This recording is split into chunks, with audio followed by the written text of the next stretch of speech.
வாழ்க்கையில ஜெயிக்கணும்னா, சந்தோஷமா இருக்கணும்னா, சரியான ஆட்களை தேர்ந்தெடுக்கிறது ரொம்பவே முக்கியம். ஆனா, ஒருத்தரோட குணத்தை சரியா கணிக்கிறது எப்படின்னு யோசிச்சிருக்கீங்களா?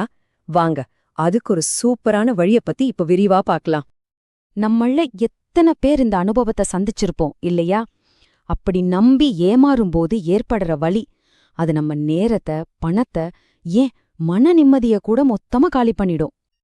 வாங்க, மாயாவோட கதைய ஒரு உதாரணமா எடுத்துக்கலாம். அவங்களுக்கு ஒரு ரொம்ப முக்கியமான ப்ராஜெக்ட்டுக்கு ஒரு பார்ட்னர் தேவைப்பட்டாரு. அவங்களும் பார்க்கறதுக்கு ரொம்ப வசீகரமா, ரொம்ப நம்பிக்கையா தெரிஞ்ச ஒருத்தரையே தேர்ந்தெடுத்தாங்க. ஆனா என்னாச்சு தெரியுமா?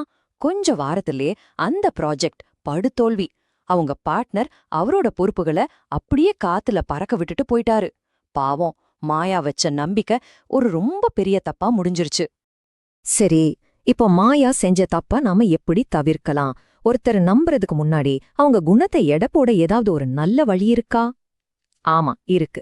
அத பத்தி தான் நாம இப்போ பார்க்க போறோம். நிச்சயமா இருக்கு. ஒருத்தரோட வெளி தோற்றத்தை மட்டும் பார்க்காம அவங்களோட உண்மையான குணம் என்னன்னு தெரிஞ்சுக்க ஒரு பழமையான ஆனா ரொம்ப சக்தி வாய்ந்த ஒரு கட்டமைப்பு இருக்கு.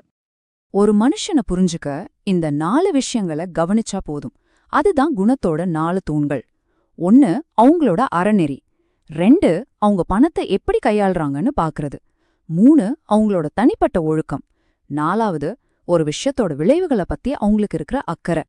முதல்ல அறநெறி, அதாவது அவங்களோட செயல்களை வழிநடத்துற கொள்கைகள்.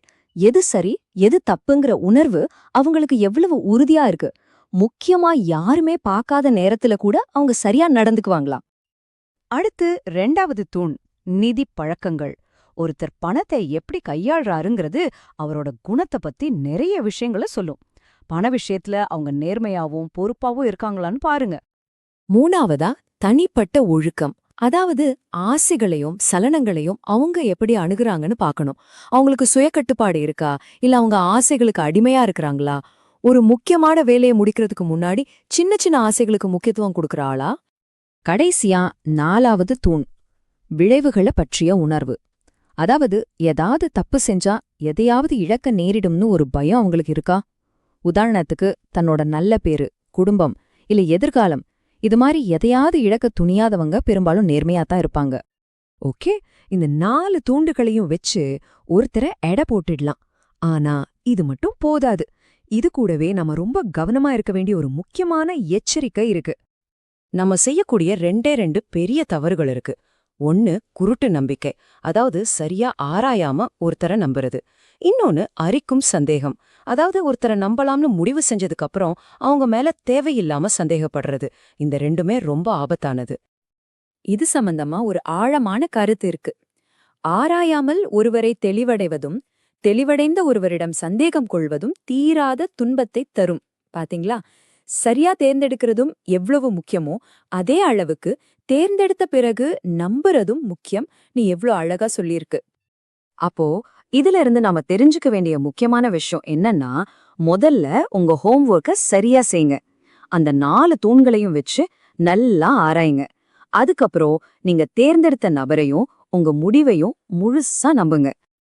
இப்போ உங்களுக்காகவே ஒரு பிராக்டிக்கல் செக்லிஸ்ட். இனிமே யாரையாவது நம்புறதுக்கு முன்னாடி உங்களுக்குள்ள இந்த 4 கேள்விகளை கேட்டு பாருங்க. 1 அவங்களோட அறநெறி எப்படி இருக்கு? 2 அவங்க பணத்தை, அதாவது அவங்க வளங்களை எப்படி நிர்வகிக்கிறாங்க? 3 அவங்க தனிப்பட்ட வாழ்க்கையில ஒழுக்கமா இருக்காங்களாம்? கடைசியா தப்பு செஞ்சா இழுக்கிறதுக்கு அவங்க கிட்ட என்ன இருக்கு? சரி, இப்போ சொல்லுங்க, அடுத்து நீங்க யார நம்ப போறீங்க? அவங்கள எப்படி தேர்ந்தெடுக்க போறீங்க? இந்த வழிகாட்டுதலை பயன்படுத்தி இனிமே சரியான முடிவுகள் எடுங்க. உங்க வாழ்க்கை நிச்சயமா இன்னும் சிறப்பா அமையும்.